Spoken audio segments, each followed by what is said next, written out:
오늘 우리가 함께 볼 말씀은 요한계시록 17장 1절부터 6절까지 말씀입니다. 요한계시록 17장 1절부터 6절까지 말씀 우리가 함께 교독하도록 하겠습니다. 또 일곱 대접을 가진 일곱 천사 중 하나가 와서 내게 말하여 이르되 이리로 오라. 많은 물 위에 앉은 큰 음녀가 받을 심판을 내게 보이리라. 땅의 임금들도 그와 더불어 음행하였고 땅에 사는 자들도 그 음행의 포도주에 취하였다 하고 곧 성령으로 나를 데리고 광야로 가니라.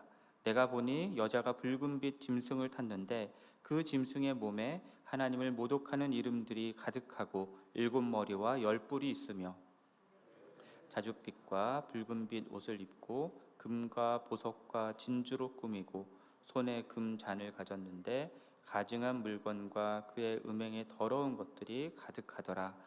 그의 이마에 이름이 기록되었으니 비밀이라 큰 바벨론이라 땅의 음녀들과 가증한 것들의 엄이라 하였더라. 또 내가 보매 이 여자가 성도들의 피와 예수의 증인들의 피에 취한지라. 내가 그 여자를 보고 놀랍게 여기고 크게 놀랍게 여기니. 아멘.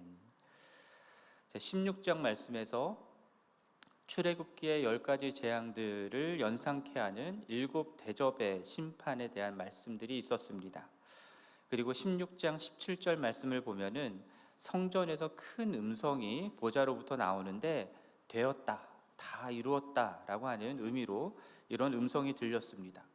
그래서 16장으로 이 일곱 대접의 심판으로 모든 심판이 끝나는 것처럼 우리가 생각할 수도 있지만 오늘 보면 17장 1절 말씀을 보면은 일곱 대접을 가진 일곱 천사 중 하나가 와서 하는 말씀으로 연결되는 것을 보게 됩니다.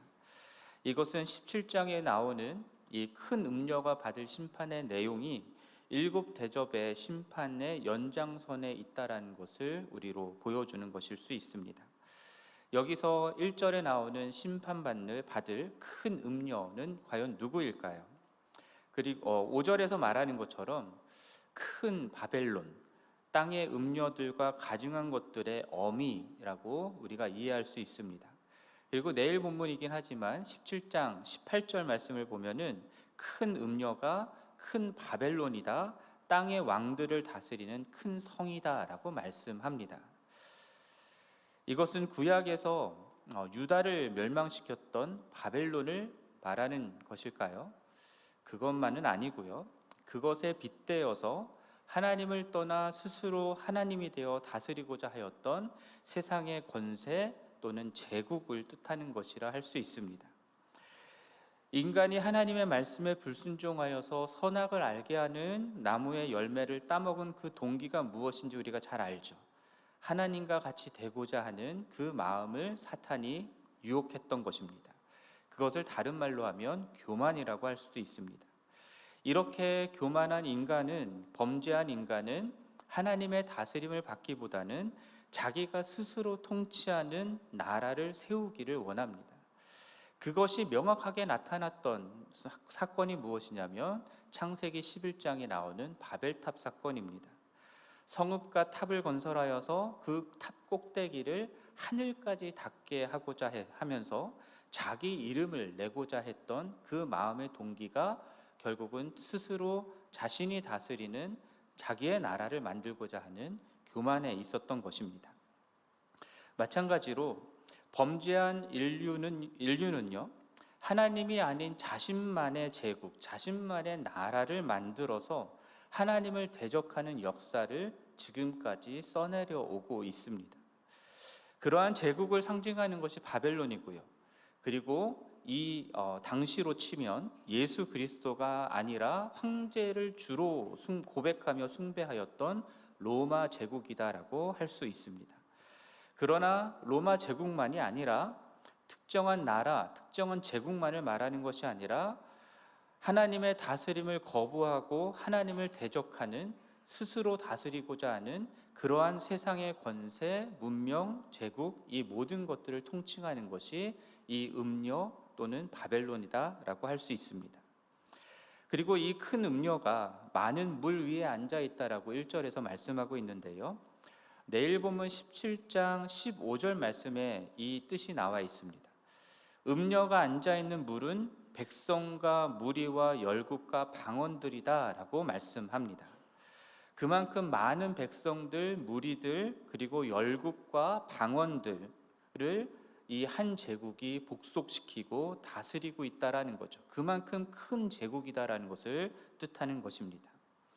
그리고 예레미야서 51장 13절 말씀을 보면은 바벨론을 묘사하는 내용이 나오는데 그 묘사 중에 이런 표현이 있습니다. 많은 물가에 살면서 재물이 많은 자여라고 묘사합니다.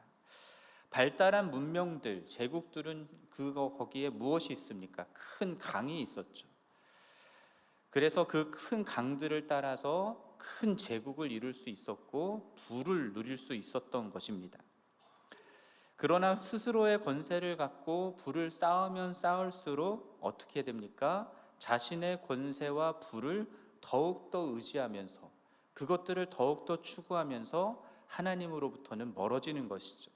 하나님의 통치를 벗어나서 자기만의 나라를 더욱 견고하게 세우고자 하는 것, 그렇게 된 것이 바로 이 제국 바벨론이다라는 겁니다.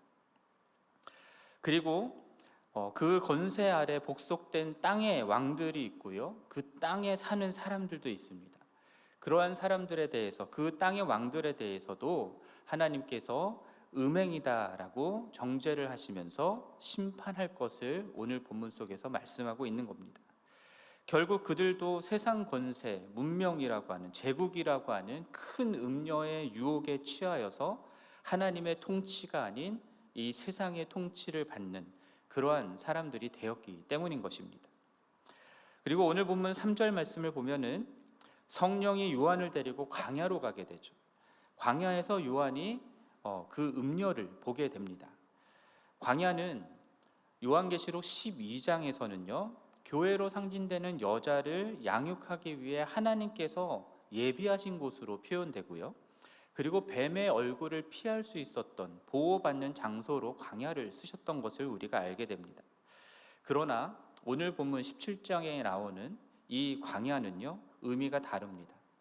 많은 사람들이 있고 번성한 큰 성읍을 이루었던 바벨론, 세상의 제국이라고 할 수 있는 그곳에서 아무것도 없는 빈들 광야로 성령께서 요한을 데려가셨을 때 성령께서 그 큰 바벨론의 실체가 무엇인지를 볼 수 있게 해주시는 겁니다.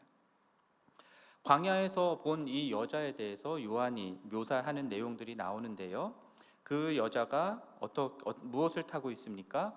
붉은빛 짐승을 타고 있다라고 말씀합니다. 그 짐승의 몸에는 하나님을 모독하는 이름이 가득하고요, 그리고 7머리와 10뿔이 있다라고 합니다. 요한계시록 12장 3절 말씀을 보면은 마귀로 상징되는, 사탄으로 상징되는 용이 나오는데 그 큰 용의 색깔이 무엇입니까? 붉은 용입니다. 그리고 13장에서도 바다에서 나온, 용에게 받은 권세, 용과 같은 그런 권세를 가진 바다에서 나온 짐승에 대한 내용이 나오는데, 그때에도 그 짐승에게는 신성 모독하는 이름들이 있다라고 되어 있고요, 그리고 머리에는 뿔 열이 있고 머리가 7인 짐승이었다라고 묘사합니다. 이 짐승에 대한 풀이가 이제 내일 본문에 또 나오게 됩니다. 8절 이후의 내용 속에서 나오게 됩니다. 자, 그 여자가 이 짐승을 타고 있다라고 얘기를 하는데요, 결국은 이 여자, 음녀, 세상의 제국이라고 하는 것이 어디로부터 나왔는지를 말해주고 있는 겁니다. 하나님이 아니라 하나님을 대적하는 사단, 마귀에서 나온 것이다라는 거죠. 그래서 4절 말씀을 보면은 이 여자도요, 어떤 색깔의 옷을 입고 있습니까? 붉은 빛, 짐승과 같이 자줏빛과 붉은빛 옷을 입고 있다라고 나옵니다. 자줏빛과 붉은빛의 빛은요, 화려함과 장엄함을 의미하는 것입니다.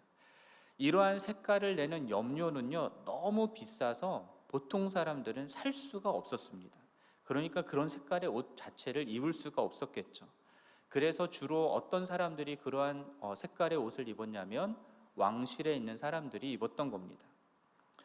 따라서 이 색의 옷을 입고 있다라는 하는 것은요, 권력, 권세, 그리고 이 세상에서의 부와 그리고 그 모든 것들을 가지고 사치를 누리고 있다라는 것들을 보여주는 겁니다. 그래서 4절 말씀 보면은 그 옷을 입었을 뿐만 아니라 금과 보석, 진주로 꾸미고 있다라고 나오죠. 그 사람, 이 여자가 자신이 가지고 있는 부로 얼마나 화려하게 치장하고 있었는지를 보여주는 겁니다. 그리고 손에 무엇을 들고 있습니까? 금잔을 들고 있습니다. 이 모든 것들이 그녀가 가지고 있는 부와 화려함, 사치, 이런 것들을 보여주는 겁니다. 자, 이러한 여자를 바라보는 땅의 사람들은 무엇을 바라게 되겠습니까? 나도 저렇게 되고 싶다. 나도 저렇게 부유하고 화려하게 권세를 가지고 살고 싶다 라고 하는 그러한 마음을 갖게 됐을 겁니다. 그런데 그 금잔을 들고 있는 여인의 그 금잔 안에는 무엇이 들어 있습니까? 금잔 안에는 뭔가 소중하고 아주 멋진 좋은 것이 들어 있을 것 같은데, 근데 오늘 본문 말씀을 보면은 가증한 물건과 그의 음행에 더러운 것들이 가득하였다라고 말씀합니다. 하나님이 아닌 세상의 것들을 바라고 추구하게 만드는 온갖 영적 음행에 더러운 것들, 가증한 죄악들이 가득했던 것입니다. 하나님이 아닌 세상을 섬기는 제국이 눈에 볼 때는, 그것들을 눈에 볼 때는 큰 권력과 부로 영화를 누리고 있는 것처럼 보이지만, 그래서 많은 사람들도 그것을 바라고 원하게 되겠지만, 그 모든 권력과 부귀 영화는 결국 사람들로 하여금 하나님으로부터 멀어지게 만들고 영적인 음행을 저지르게 만드는 그러한 유혹의 미끼인 것입니다. 여러분, 미끼는 물면은 어떻게 됩니까?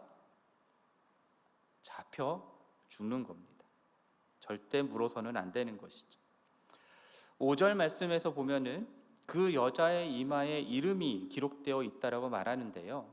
로마 시대의 창녀들의 이마에 이런 이름을 새기는 것이 있었다라고 해요. 그런데 그 이름의 내용이 비밀이라, 큰 바벨론이라, 땅의 음녀들과 가증한 것들의 어미라라고 하는 이름이 있었다라고 합니다. 여기서 비밀이라라고 하는 것은요, 이름이라기보다는 비밀스러운 이름이다라고 이해를 하는 것입니다. 이해를 해야 합니다. 비밀스러운 이름이기 때문에 사람들이 언뜻 볼 때에는 잘 이해가 되지 않는 거예요. 그것이 공개적으로 드러나 있지 않은 겁니다. 그러나 이 여자의 실체는 무엇이라고요? 큰 바벨론, 권세와 부를 가지고 있는 큰 제국인 것이고요. 온 인류를 유혹하는 그러한 큰 성입니다.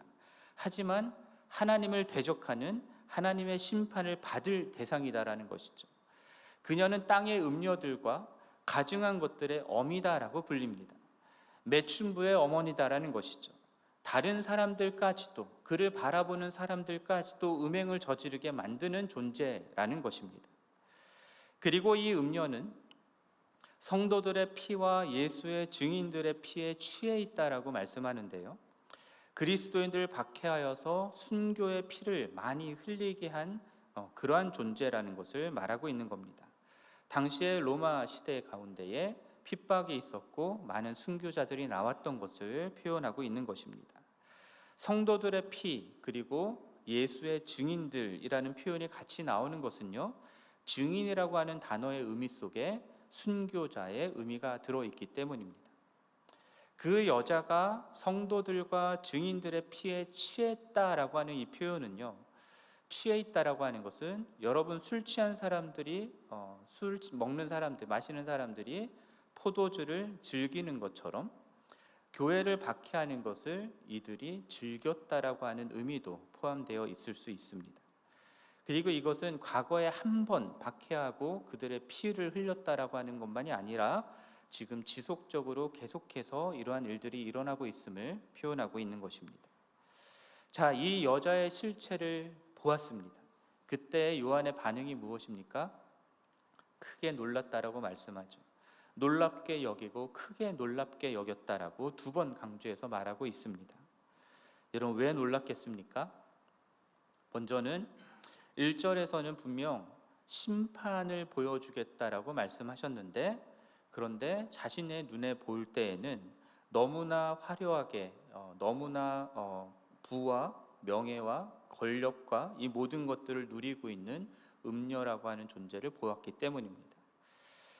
그리고 다른 하나는 큰 권세와 부를 누리던 바벨론이라고 불리는 당시의 로마 제국의 영적인 실체를 발견했기 때문인 것이죠. 그냥 겉으로 보여지는 건 너머에 있는 그들의 실체를 밝히 보았기 때문에 크게 놀랐던 것이라 할 수 있습니다.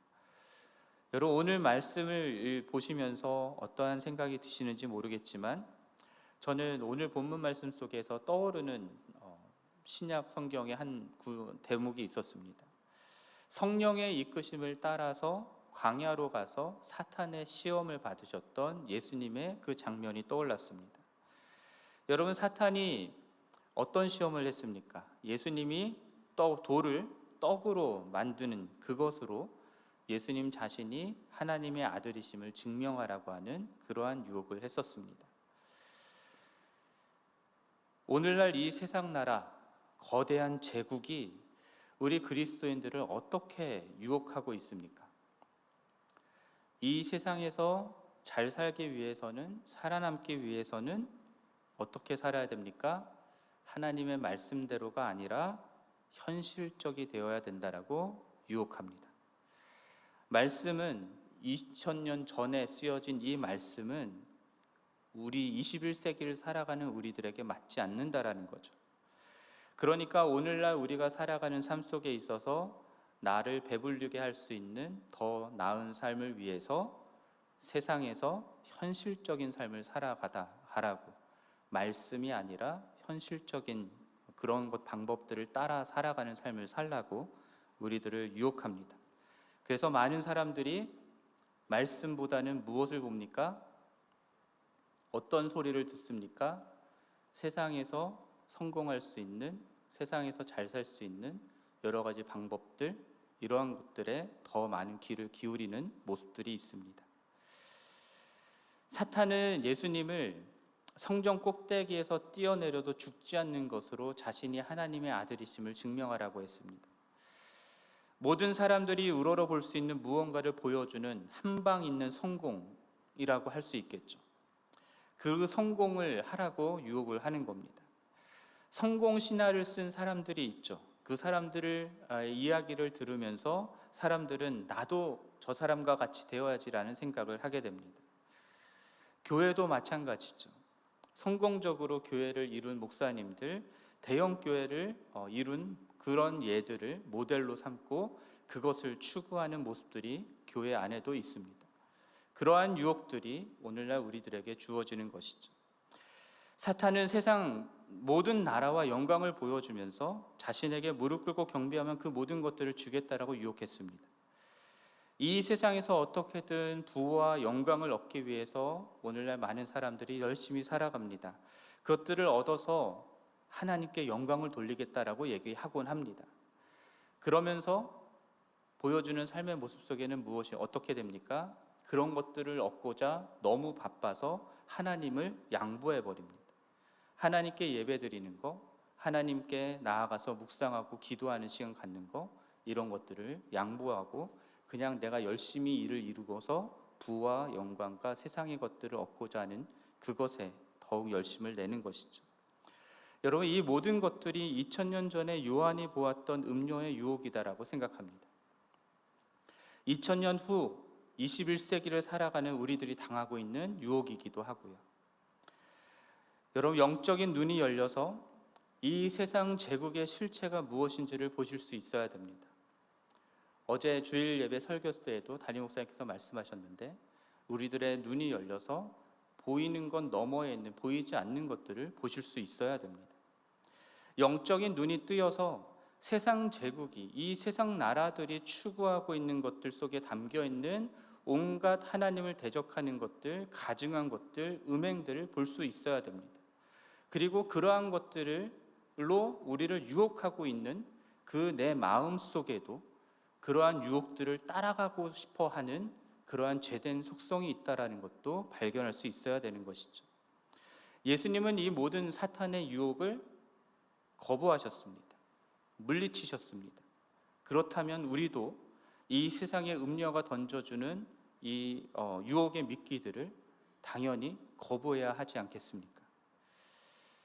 그리고 예수님이 그러하셨던 것처럼 우리도 예수님이 십자가를 지심으로써 당신이 하나님의 아들이심을 증명하였던 것처럼 우리도 우리의 십자가를 지는 삶을 통해서 우리가 하나님의 자녀이고 하나님의 백성인 것을 증명해야 할 것입니다. 매일의 삶 속에서 여러분, 가만히 있어도 우리들에게 세상의 온갖 유혹들이 쏟아져 들어옵니다. 세상 나라들이 보여주는 온갖 좋은 것들이 우리 눈에 보이잖아요. 그것들을 이길 수 있는 유일한 길은 하나님 말씀 앞에 나아가는 것밖에 없습니다. 하나님 앞에 엎드리며 기도하는 것밖에 없습니다. 그리고 하나님께서 말씀하시는 것에 온전히 순종하는 것밖에 없습니다. 이것을 하지 않으면서 음녀와 같이 유혹하는 이 세상에서 온전한 그리스도인으로 살아갈 수 있는 길은 없습니다. 그러므로 여러분, 이렇게 우리를 유혹하는, 큰 음녀와 같이 우리를 유혹하는 세상의 권세들, 세상의 나라들, 그것들을 바라보면서 나도 저와 같이 되고자 하는 유혹에 휩싸이지 마시고 세상의 길이 아니라 십자가의 길을 걸어가면서 세상에서는 핍박을 받을지나 주님 다시 오시는 날에는 거룩한 신부로 인정받는 그러한 삶을 살아가는 우리 모두가 되기를 주님의 이름으로 간절히 축원합니다. 함께 기도하겠습니다. 하나님 아버지, 오늘 말씀을 통하여서 큰 음녀가 받을 심판에 대한 내용들의 말씀을 통하여서 이 큰 음녀가 우리에게 주는, 이 세상 나라와 세상 제국이 우리에게 주는 그러한 유혹들에 대한 것들을 생각해 보았습니다. 하나님, 우리로 하여금 이 세상을 따라가지 않게 하여 주시고 세상의 유혹에 휩쓸리지 않게 도와주시고 우리의 눈을 열어서 이 세상 제국의 실체를 볼 수 있게 하여 주옵소서. 그리고 주님께서 그러하셨던 것처럼 이 모든 유혹을 물리치고 주님이 우리에게 맡겨주신 십자가의 길을 인내하며 걸어갈 수 있도록 도와주시옵소서. 이 모든 말씀 우리 주 예수 그리스도의 이름으로 기도드립니다. 아멘. 하늘에 계신 우리 아버지여, 이름이 거룩히 여김을 받으시오며 나라가 임하시오며 뜻이 하늘에서 이루어진 것 같이 땅에서도 이루어지이다. 오늘 우리에게 일용할 양식을 주시옵고 우리가 우리에게 죄 지은 자를 사하여 준 것 같이 우리 죄를 사하여 주시옵고 우리를 시험에 들게 하지 마시옵고 다만 악에서 구하시옵소서. 나라와 권세와 영광이 아버지께 영원히 있사옵나이다. 아멘. 계속해서 개인적으로 기도하시겠습니다.